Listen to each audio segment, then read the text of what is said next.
Howdy, welcome, hello. I am Dan Schmidt. This is Deer Talk Now podcast. Thank you for joining us. As I always say, deer hunting's Deer Talk Now podcast, going at you since 2012. We're on our 10th year of different iterations of this program, now a full-blown podcast. I'm with David Gilane again today. He's our executive producer for our television shows, our video series, all things video. David, welcome. Thank you. Sounds like PBS here, like welcome to the program. Walter. Today okay. we're going to talk about self-filming. No, we are actually going to talk about you want to be a YouTuber. So you want to be a YouTuber and for fun and profit. Yes. No, we're going to talk about self-filming your deer hunts. Something that has been popular forever. I mean, as long as I've been here. I remember back in the day. Here's a funny story, or actually not funny, interesting story. This was in, so everybody put yourself in this timeline if you can remember it. It would have been April of 1997. I was 8. You were 8 years old. I was apple-cheeked associate/managing editor for Deer and Deer Hunting, and I went on a turkey hunt to Buffalo County, Wisconsin. At the man's place, Tom and Lori Inderbo, who put Buffalo County on the map with Monarch Valley videos, and they were those VHS cassettes. Anyways, I'm in camp. I want to kill a turkey, and a young taxidermist showed me how to call. He showed me a new farm to go on. We came close. The next day, I killed that turkey by myself, which I thought was really cool. But that evening in camp, Tom had his reading glasses on like mine, and he's looking at a manual for a video camera called the Sony Handycam. Ooh. And him and his taxidermist buddy were learning how to do this, and his taxidermist buddy took that camera out and filmed himself, self-filmed, kill a turkey the next morning, and that young man was Pat Reeve. Pat Reeve. Yeah. I've heard that story a couple times. I know you've heard that story. It was awesome. And Pat was so excited. Like, look, I got this turkey coming in for an hour, and then I killed him. Well, everybody knows Pat. Mm-hmm. You know, I mean, now he's worldly famous with his wife, Nicole, Driven, TV, et cetera, et cetera. So that's, 25 years ago. All right, so I'm now, flash forward, 2022, I'm an apple-cheeked 14-year-old, 24-year-old, 44-year-old hunter who wants to film myself hunting, whether I'm going to have aspirations of being on TV or being a YouTuber. You take the conversation from there. What do I need to do? Exactly what Pat did there. So what's changed since 97 to 2022? Absolutely nothing, right? The platforms are obviously bigger. You are joining a larger pool of people trying to do it.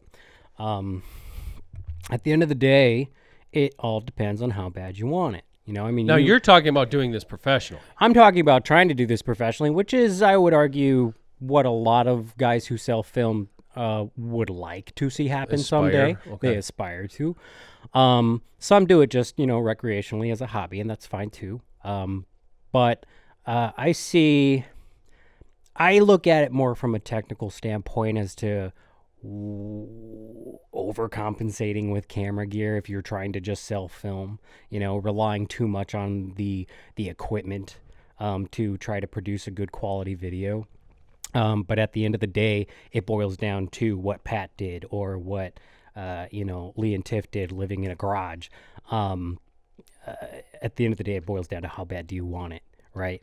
And but from that technical standpoint, I'm constantly on YouTube. I'm constantly looking up different channels and seeking out, maybe I can contact this person. Maybe they're interested in having their stuff featured, in one of our TV shows or whatnot. But I run into so many channels that just repeat the same issues. What are some of those issues? Well, first and foremost, and this is just me personally, right? But again, if you didn't do this, I might put you on TV.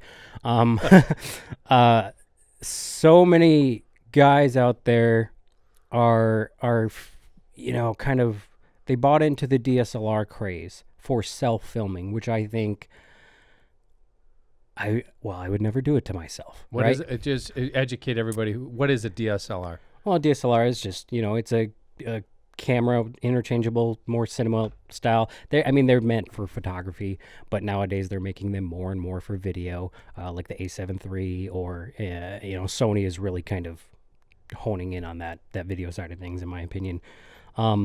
But point being, they are much more demanding in terms of operation, right? So you have to, for the most part, manually manipulate the lighting settings, manipulate the focus, etc., etc. Not to say that they don't have auto features, but I can tell when you are using auto and you're filming a deer, right? Because you're moving the camera. Oh, there's a limb in front of the deer. Now it focuses on the tree. And so you're putting way too much, trust into a camera that you don't have the time to operate because you're trying to hunt, right? So you need a setup that is going to allow you to basically, and it's more than just the camera, right? It's setting up the right spot. It's cutting the right branches and limiting yourself to one shot. And if that shot doesn't happen, you don't take the shot, because otherwise you don't get the content. If you don't get the content, you don't get the views. If you don't get the views, you don't get the follows. If you don't get the follows, you don't one day make it and get sponsorships.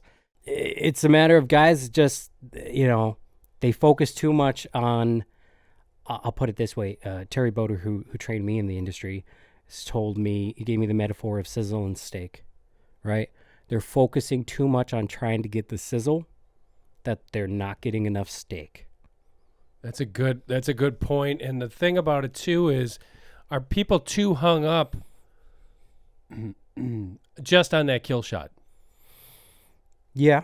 Yeah, they think that the kill shot is all that there is. And don't get me wrong, I would put it as the number one priority to get, right?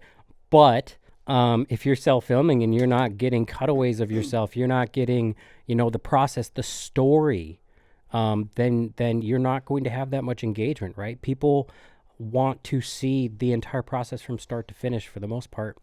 And or you have to make sure that deer that's on camera is so intriguing, that it's going to drive views all by itself, which is, it happens when you've got millions of people posting content on YouTube, but the chances of you getting that yourself are pretty damn slim. It's like winning the lottery. It's pretty good. When you talk about sizzling steak, this really, it's interesting you say that, because to me, really nothing has changed since I was in college when they had radio, TV, film. That was back in the old analog days. Mm-hmm. And the thing with that was, Charlie Alsheimer always said this to me he said, you want to get in this, and that was when he was shooting still photos with slides. He said, you got to be a whiz bang.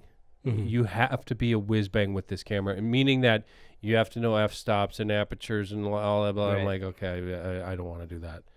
And now I know things are easier. I know people are doing it with this.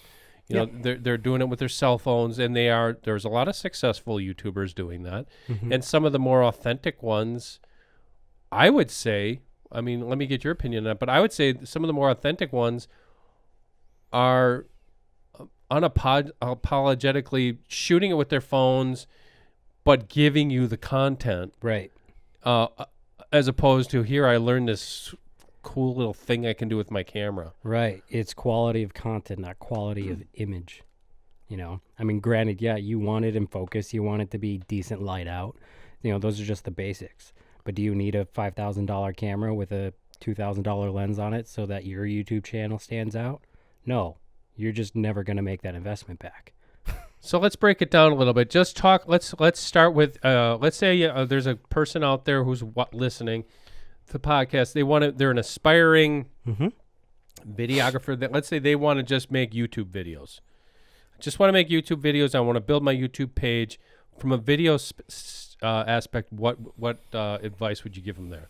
Well, first and foremost, like Charlie, you need to know the inner workings of the camera. Even if you're using what I would recommend, which is like a Sony Handycam, right, which can go full auto. Oh, they still have those. I use 3 of it. You use one to sell film. What are you talking about? There Like, we yeah, go. we still have them. We got a fleet of them here just for self filming.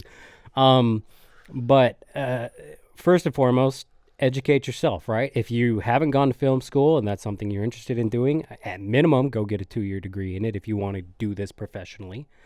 Otherwise, there are 4-year degrees all over the place online, right? And I'm not talking stuff you got to pay for. I'm talking, I went to a school where I paid $50,000 for my education, but most of the stuff that I put in practice in the job, I taught myself online because it just wasn't part of the curriculum. So That's a separate. Yeah. I actually want to talk about that separately because that is when you really get into some of these details. But right. I am, Joe Blow Outdoors. We know so many of them. From an investment standpoint, are you saying yes? You really should start off and learn, something other than using your phone if you really want to get serious about building a social media page. If you want to get serious about it, yes. If you don't, if it's just a hobby, use your phone. There's plenty of viral videos that go out there that were captured with a phone. We put out some ourselves. So, but at the end of the day, investment wise, right? Again, we keep bringing up Sony Handycam. I don't know the exact model that I use, but it's I could buy one for about $1,000. That might be a little much for people, right? They have models going down all the way down to like $400 or $500. So if you're serious about it, if you want a quality camera that you're going to be able to have deep focus on it and be able to zoom pretty far in and out and be able to just set it and forget it, basically, that's the best way to sell film. Set it and forget it. Yep. Then I definitely look into the Handycam, whether that's Sony or Canon or whatnot. They have, they all have different versions of it. And then at minimum, because one of the reasons why I so often look at a channel and say, gosh, this guy does actually have good content, but I can't use any of it, is because his audio is absolutely horrible. Yep. Audio matters just as much as the And there's visual some does. pretty cheap fixes to that, right? Yeah, I mean, you could get a Rode mic for $100, and that's what I would suggest at minimum, is just getting a shotgun Rode mic, throw it on top of the Handycam, you're good to go. You don't need to go all out and spend $700 on a lav set. That's just, that falls into the category of overkill. If you're just trying to build up a following, it's overkill. So, at best, I'd say you're spending maybe $1,200 after tax to get a good setup. And obviously you got to throw a tree arm in there. You got to have some sort of stability. Hunting, if you're hunting Right. with it, yeah. Right. If you're going to be hunting out of a blind or out of a tree, otherwise you got to get a tripod. But that's really all anybody needs to get started. And then it's just a matter of, putting effort into the content that you're making rather than, I mean, you watch these outdoor TV shows just as much as, well, probably more than I do because I make them for a living, so I don't like watching them. Yeah. But when I do, I'm watching them for research, and what I see constantly, I always go back to the waterfowl shows. It's just, okay, well, there's no real narrative here, right? It's just shot after shot after shot after slow motion shot of birds flying in the sky, and it's just this beautiful, you got 5 whole minutes of nothing but beautiful scenes of birds flying in the sky. And I sit at the local bars in small town Wisconsin, and I peer over at the guys watching it, and I could hear them talking to each other like, what the hell is this? Yeah. It's just a bunch of freaking shots of birds. I don't care about this. At the end of the day, you want a real successful channel, find a way to educate your audience. Yep. Find a way to offer them knowledge that they do not have prior to watching your content. And if you're really good, you're doing that with a minimum quality of, production quality. So there's several things here, which I think is very important for anybody who has these aspirations. Number one, I've seen this so many times. Like you said, the guy goes out, I bought the brand new XYZ and I've got this, and that's great, but that is just a small piece. Okay? Yeah, I mean, 3 months later, usually they're selling them on the Facebook groups. So look at look at, really study. This is no different than applying for a job. Right. When I used to interview people for associate editor jobs or whatever we had, what can you tell me about my product? Right. What can you tell me about the videos that you're watching? So study the ones that you like, that you think are good. The TV ones are good examples. Pat Nicole, Lee and Tiffany. There's some great TV shows out there, but the videos online, just look at the ones that are really drawing. You know what I'm saying? There's a couple things, but now you've got to be a video editor on top of it. Oh yeah, that does take at least a minimum, education on learning. Not only, you could ask the guy who works for me, right? I believe that I gifted him a book on video editing this past Christmas because I'm trying. He's got it, right? He does have it. Every single person that I hire, I try to make sure they do have that basic intuition of when to cut, right? But the book is called In the Blink of an Eye because the gentleman who wrote it, Walter Murch, who's one of the most famous, who you've never heard of, editors of Hollywood, he wrote this book and basically described the art of editing to be like the way that you naturally blink on an everyday basis. That's when your cut should be. Right. And to be able to have the intuition to know when to cut and to know how to pair with music and to know, how to color grade and your audio levels and just all encompassing the editing process. You do need to put some time into teaching yourself that. And hopefully you do have a natural knack for it because that will help. That will help. And the biggest thing that I would also suggest that David suggests is, whether it's taking a night class, if you're going to get a degree in this, if you want to do it for a living, and that's where we're going to take this conversation, because then we're taking it up a level. Mm-hmm. But if you want to do this, even if you're just doing it from a YouTube standpoint, the biggest mistakes that I see, I'm going off of, like you said, 30 years of watching video, but like you get somebody who's all gung ho.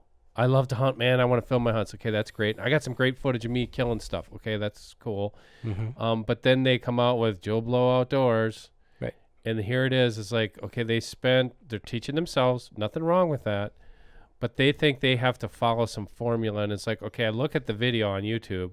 Here's a 25-minute video. I'm like, okay, I'm not watching 25 minutes of anybody's video. I don't care. I don't care if you're going to show me a tutorial on how to process a beef cow. I'm not watching 25 minutes.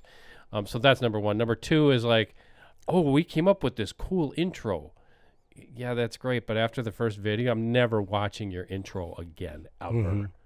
Right. And you know me, because I've pounded it towards you guys. It's like, if we have a new series, whether it's Deer Talk Now or Grow 'em Big or Hunt 'em Big or whatever we have, Deertopia, if it's an online video series, I want whoosh, that's it. Right. It's like, there's a logo. Boom, there's the show. Right. And cut to the chase, cut to the program. Well, you have to study, Study what's successful. You have to study retention in online videos and timing and whatnot. So, most professional outlets will try to produce videos that are 5 minutes or less.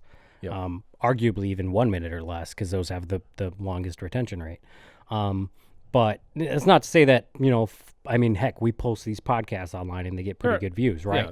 So, again, if you're going to produce long-form content, you better make sure that it's interesting, right? And know the difference. Know the difference between what makes good short-form, what makes good long-form. Long-form, people are probably listening to this right now as they're driving up north or wherever, going to deer camp. You're stuck in a car, you're going to listen to this. Right. And the other thing, which a little off subject, I think it's a little tacky when guys just throw in like random sponsorships that aren't actually sponsorships. Very tacky. Like, I don't honestly think those companies are looking at you and being like, gosh, this guy gave us a freebie to his 100 followers. That's a very that's a flag for, it's like, okay, that's a newbie mistake. Yeah. Look, at the end of the day, people don't like our audience understands that we have sponsorships, right? Otherwise, we can't bring this content to you. We do our best to subtly sell the sponsorships, to subtly place them, and to try to, not allow the sponsorship to control the ship. So if you're fresh out the gate and you're trying to look professional, you're trying to make it seem like, you've already made it, the people who will actually help you make it know the difference. And your consumers, right, they don't actually want you to have a sponsorship. They want genuine native content that is unfeathered by dollars, you know? So I would say if you're not getting a penny for throwing that logo in your video, get rid of it. Don't do it. 100% agree with you on that. 100%. That is like, basically, again, that, and no offense to anybody, but that's going in not understanding the formula for what you should be doing. What you should be doing is, first, like I said, get yourself some schooling on the technical aspects, and you're even going to get some education on how to do those things. But to your point there, David, nothing is more painful than, or just the really obligatory mentions like, oh man, this Matthews is so awesome. Yeah. Don't do that. Yeah. Don't, if you want to show yourself shooting the bow, shoot the bow, but be honest with it. Right. There's a couple of other things that I see, and I know this is going off a different rabbit hole, but the other one I see a lot with newcomers is they feel somehow obligatory to do a product review because I'm going to give an honest product review. Yeah. Because somebody gave them a free dozen arrows or free broadheads. Well, if you're doing a review because somebody gave you some product, then it's not going to be honest. It's not going to be honest. Because you're not going to say anything bad about it. It's really not. And and you shouldn't be giving a review unless you actually know what you're talking about. Right. That's the other thing that you see, right? You see guys who, like me, I'm talking to you about filming right now because I've been filming for the last 15 years. I'm not telling you how to hunt because I've only been hunting for the last 5, right? So if you're fresh out of the gate, or even if you're fresh in the public eye hunting, and, well, let's put it this way. If you're under 40, nobody's going to take you seriously if you're trying to teach them how to whitetail hunt. Yeah, you're right. Period. You have to be a den schmidt.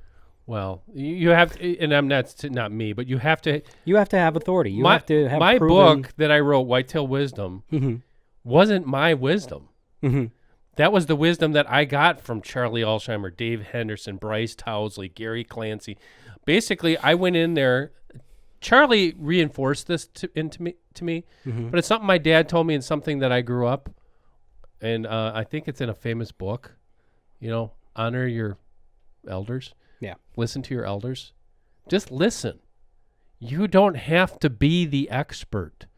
Some of the most successful YouTubers out there are the ones that admit it. Right. I'm not an expert on this. Right. But I want to learn about it. And they present it in a way that, like, I'm learning too. Like, you see that mistake too, like, we bring it up all the time, Instagram and some of the, Facebook videos. You see somebody's trying way too hard to be relevant. Right. And it really shows. But they might get a little taste of it. You see all these people hawking Mountain Dew now? I mean, all the little local vendors. Yeah, I'm like, what the hell is that? But brought to you by Mountain Dew. Or they've got it, I don't know. Like I said, I digress there, but I would agree with you definitely on the education. But let's bring that up a notch now. Okay, so yeah, that's cool. I might do that, but actually, I'm a student, and no, my career focus is I want to be David. I want to be doing this for a living. I want to get a real job producing video because I love producing video. Right. Okay. Well, first and foremost, a love for the hunt is not a qualification. Thank you. And which is funny, right? Because we just last week interviewed Will Primos, and he said the opposite. And he's incredibly successful, so I don't want to disagree with him. But he said the opposite. He said his business model is, look, we learned that we can teach anybody on camera. Yeah, you kind of can, right? But me, just ask anybody who I hire, right? I almost specifically go for people who have very little hunting background. Like if you apply for my open position and I look you up and I see that you've got joeblowOutdoors.com, I probably will pass up on you, right? Because one, I'm hiring you to be a storyteller behind the camera. I know it's a little hypocritical because right now I'm in front of the camera, right? But it's because this is my arena. Man.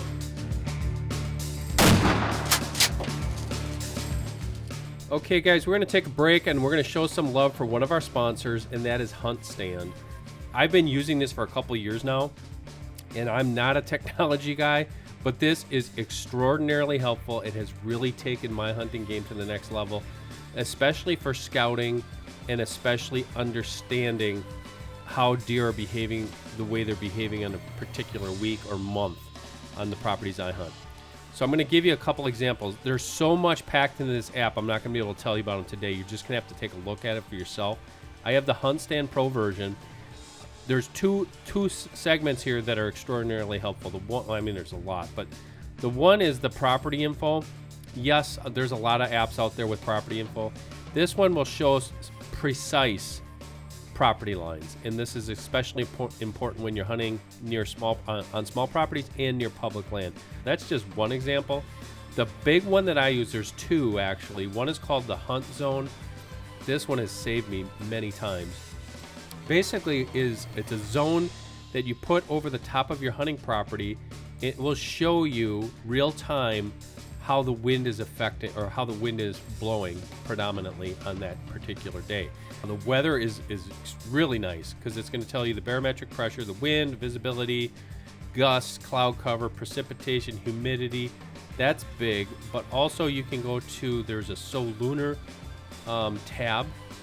It will tell you sunrise, moonrise, overhead, moonset, and it actually gives you peak activity times. Very helpful, and you can plan that out through the week. So if you want to make the most of your hunting adventures, download the HuntStand app right now. You will not be disappointed. You can find it in the App Store or go right to their website, huntstand.com. All too much in this industry, there are guys who just jump from camera job to camera job to camera job, and they're basically trying to build up their own brand within there. And I purposely want outsiders. I purposely want people who just love to tell a story. And that, in my experience, if you truly want to be in this industry and that's what you want to do, make sure that your priority is that. Make sure your priority is learning how to create a story that is engaging, that is going to be different than the slow motion shots of, 80% of the rest of the content out there. Make sure you know how to use your camera to tell a story. And yeah, more than anything, just make sure you're doing it for the right reasons. You're not doing it because you're trying to boost your own ego. That's another great point, because that's something that I know there are two different camps of thought here. I think if you're just producing, if you're just producing hunting videos back in the day, you needed to have somebody who was behind that camera, who knew when they could move, when they could not move, who could practice scent control, things like that. That comes with it. But that passion for the craft is the same as when I would hire editors, and still do.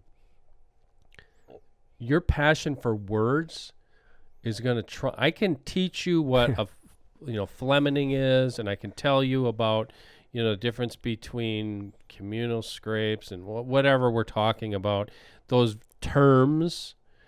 Yeah, you hired Sarah because you saw one of her profile pictures. She was a little nerd holding an AP style book. She was holding an AP style book, David's wife, and a University of Madison journalism grad, which is very impressive. But that is, if you want to do it professionally, that's what I would recommend. Because I've seen it so many times. I've seen so many people and they struggle for years. Some of them struggle for years with this kind of, working maybe another job that they might hate. And I'm like, man, I just want to do that. Okay, you got to stop that cycle. Oh, it's too late for me to go back to school. No, it's not. Right. Especially in something like this, like you said, a 2-year degree, that's not that big. That's not that big of a deal. Right. So to feed off of that, in the last 3 years, we've had 3 times where we posted video jobs. Each and every time I've got a set of friends, right, who are all like, hey, you think I'd qualify? Or rather than just that set of friends, I get just an ocean of applications, right, of guys who are like, I absolutely love to hunt. Yeah. I work doing this, which has nothing to do with filming, and I have zero filming background, but I absolutely love to hunt, right? I've given advice to at least my friends in that arena. Look, I will actually give you a shot. I really will.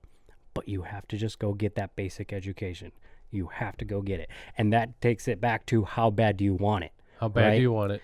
And at the end of the day, if you don't go do it, you don't want it bad enough. You want something, make it happen for yourself. Same thing. The examples that we use are my friends, Pat Nicole and Lee and Tiffany. Yeah. The two couples who are probably the most successful in this industry. I think they want it more than most people in this industry, more than you. They want it more than me. Way more. And even the people that are like, let's just put this in deer hunting terms. Some of these hunters, like, man, I want to kill 150. And it's like, after I see these guys, I don't want it that bad. I seriously don't. I mean, like, you watch like a John Eberhart and what he does, like to hunt public land. I'm like, I don't want it that bad. If I shoot a 2-year-old, I'm happy. Right. But that it's the same kind of concept, and it transcends careers. How bad do you want it? How bad do you want to be a whatever? How bad do you want to be a carpenter or a electrician or a plumber?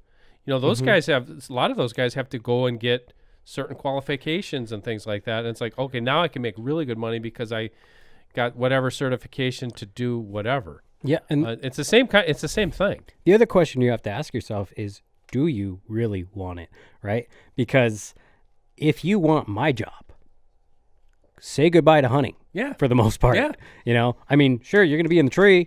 You're going to be filming guys hunt. You're going to be filming them be successful and them, get to mount the big deer on your wall. But that's why I say hunting, I try to look outside of the industry for guys to work for me because, there has to be, that separation of desire to being the guy also in front of the camera, to being the guy also killing the animal. If you want to make a career out of self-filming your own hunts, which I would argue that Pat and Nicole did, right? They actually film each other quite a bit. Then that's one thing. But if you want to work for an actual media company producing shows, say goodbye to your hunting for the most part. Depending on who you work for. For the most part. Right? We get to hunt a little bit as long as we're not booking trips over, opening day in September like you've done the last 4 years. But and this year. But I imagine if you're working for Pat Reeve, you're just working for Pat Reeve. You're humping it. Yeah. You're humping it in hard. The thing about it too is, it's not saying that's a be all end all. It's not one answer for the equation. Right. But I will tell everybody who's listening to this and watching this, do what you love and the rest will follow. I totally agree with that. Right. Now, there's nothing wrong with doing this casually. Absolutely. And that might be better for you. Like there's nothing wrong with it. I mean, I grew up, my dad was a carpenter. Totally. I didn't want to do that.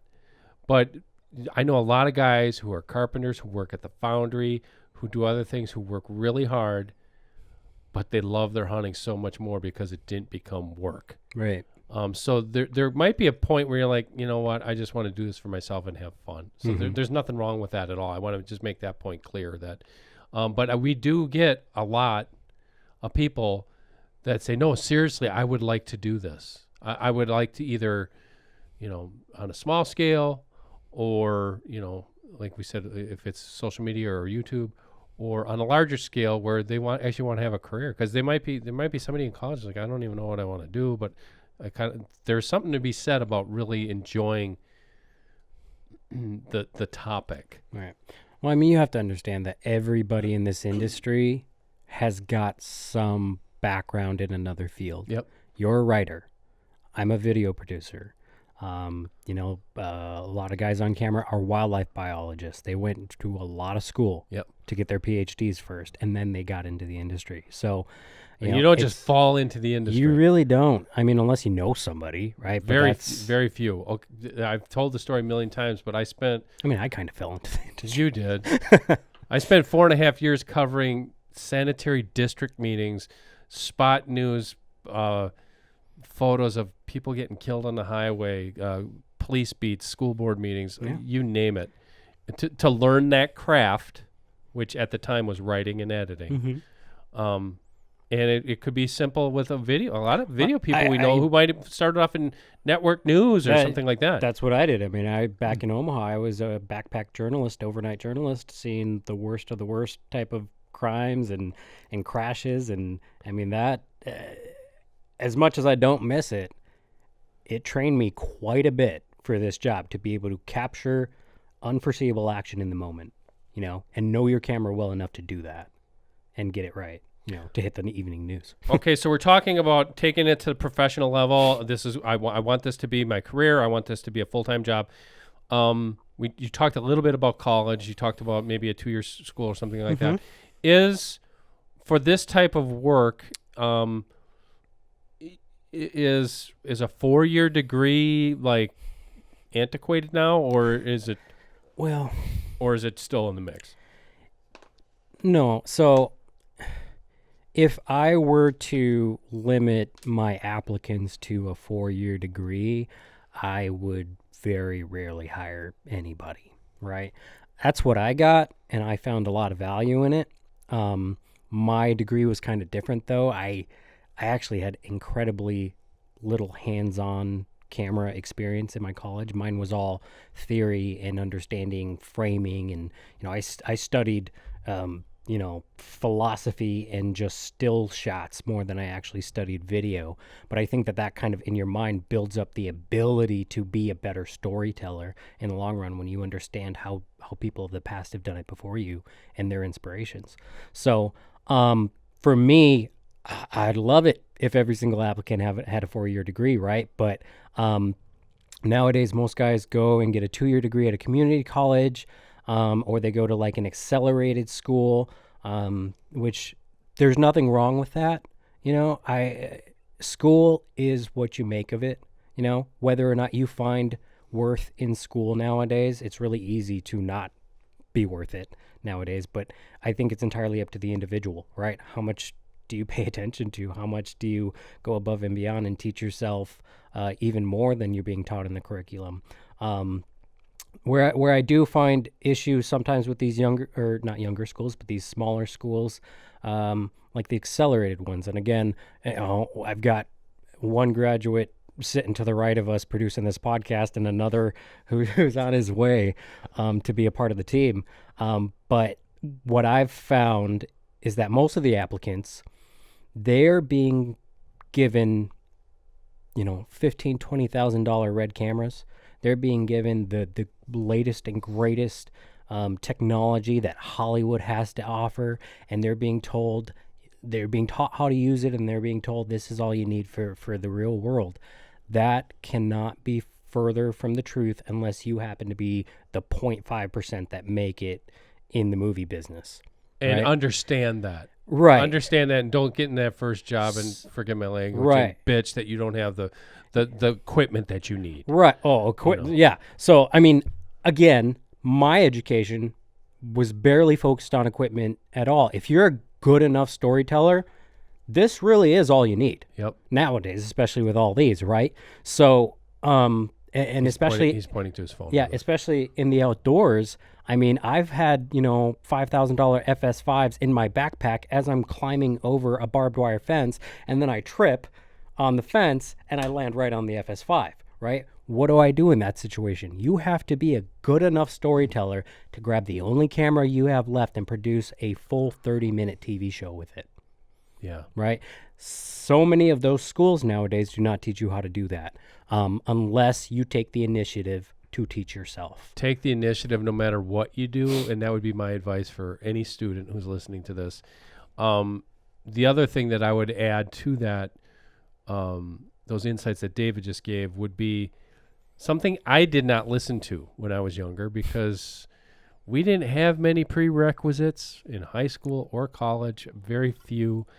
But when I used to do a lot of speaking engagements here at schools, and I would tell these kids, because, I want to do what you do. I want to, work in the hunting industry. For grade school kids, Yeah. I'd say take as much math and science as you can in high school and college. And like, why? I'm like, trust me, please do. But the other thing would be is if you're going to school, I would suggest minoring in something. Yeah. Either something that's going to benefit. And here's an example. My friend, and he's listening to this, I know, is he has a child who young adult now, just graduated college, and he was going through college and had a degree in Spanish. That was his major. Yeah. And I'm like, and he said, well, what are you going to do with that? And he's like, he insisted that he get a minor in business. Huge, smart move.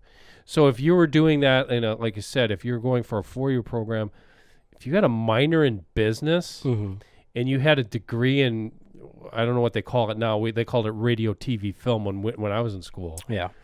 Depends on where you go. Think about it. I mean, you could be vice president of a media company. You could have my job and then some. You could not just, you're thinking now 20 years out, maybe you are that camera guy when you start, but then maybe you get into something else. I mean, there's all sorts of, especially at media companies, maybe you wind up not working in the hunting industry and you work in, some commercial field later, and you're going to be very glad that you understood now the business behind it rather than it is exciting. Oh man, I'm filming hunts. Right. I'm producing, hunting shows. But now maybe I know some guys that wound up selling ads for network TV networks and things like that and did very well. And they still enjoyed it. Yep. They still enjoyed it. They got to be around a little bit. We see people right now, reps within the industry reps. They were maybe started off as video people, and now they're doing something else. That's another thing that I would add to that. No, you're 100% right. Like, program selection is a big thing. It's not everything, because obviously I know a lot of people that I graduated with in the cinema department who are doing nothing with it. Heck, I know a couple guys who racked up over $100,000 in student debt by staying there even longer and switching major after major after major. And now they're working at Geico, bringing in maybe $18 an hour if they're lucky. So, I mean, my biggest thing is school is what you make of it. I racked up, $50,000 in debt that I'm still paying back, but huge chunk of change. I mean, that's like, I could honestly boil my education down to one class though, and it was entirely worth it. Yeah. So, especially since it got me where I am now. Yes, I'm still paying it back, and my wife has anxiety over it every once in a while, but we're gonna be fine. You gotta make the most of your school. You have to equip yourself to be better than the rest, right? And that's not an ego maniacal way of looking at it. It has to be, you have to out-edge the competition no matter what you're doing, right? Especially if you're going to get into a very small niche industry. You have to be better than me. You have to be better than the guy producing Driven. You have to be better than the guy producing Jim Shockey's stuff, right? Yeah. You have to be better. And just when you think you're good enough, you're not.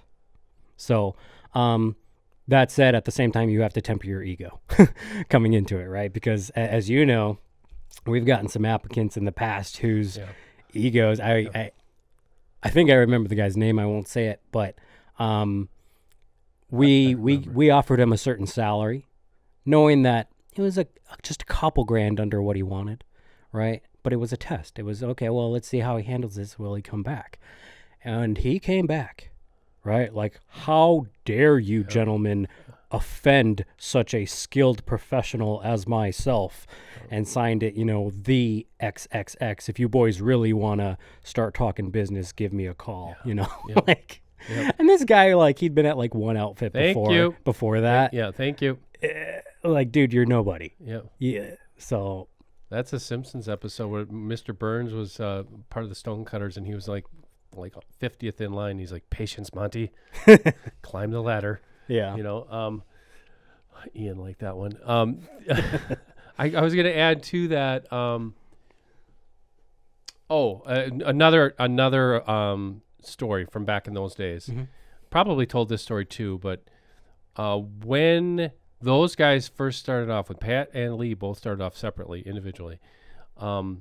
Pat, this was back in the days of slide film. He took hundreds, if not thousands, of photos, sent them to me and other magazines, North American Whitetail, other outlets, and says, use these for free. But he was smart. He was a marketer on top of it. A lot of those photos were like him carrying a tree stand or him at full draw. He was trying to get his face out there. Right. For free. Lee did it with articles. Lee wrote many. You can go back in the Deer and Deer Hunting archives, probably for 4 or 5 years. I was publishing articles by him. He wanted to get in the industry. Lower your ego. Lower your ego. You are not there. And even if you are there, even if you worked in the industry for 10 or 15 years, lower it again, because I don't know who you are. Well, it just you goes haven't to, worked for it me. just goes to show, though, right? Like back then, and that's those days when you actually used to pay for photos, Right. You know, a decent amount. But by doing what Pat did, he completely bypassed all the guys that would charge you, Right. and got his face everywhere because he Right. offered it to you for free. Like, not only do you have to get rid of your ego, stop thinking you're worth more than you are, but you have to be smart enough to find ways like that to get yourself in front of eyes. You've got to be Period. humble. You have to stay humble. Stay Yeah. humble and stay hungry. 100%. On that point, speaking of hunger, I'm hungry. and I'm hungry too, so we're going to stop it right there. Lunch on you. Sure. I only just said that so we can get out of here. No, I'm kidding. For David Gilane, I am Dan Schmidt. Thank you for joining us for Deer Talk Now. Again, all the platforms right there on our website, conveniently listed. There are 14 podcast platforms where you can listen to the top 5 rated Deer Talk Now podcast, and also the video versions available, Facebook, YouTube, and deeranddeerhunting.com. Until next week, for David Gilane, I am Dan Schmidt. Thank you for joining us for Deer Talk Now. The Deer Talk Now podcast is brought to you by CuddyLink cell cameras. Up to 24 cameras, one cell plan, and as low as $10 per month. 10-point crossbows, the fastest crossbows in the world. Wildlife Research Center's Scent Killer Gold. Apply it, dry it, and go hunt. Full range hanging systems, the best way to display your shoulder mount trophies. HuntStand, the #1 hunting and land management app. And Traditions Firearms. Feel the difference.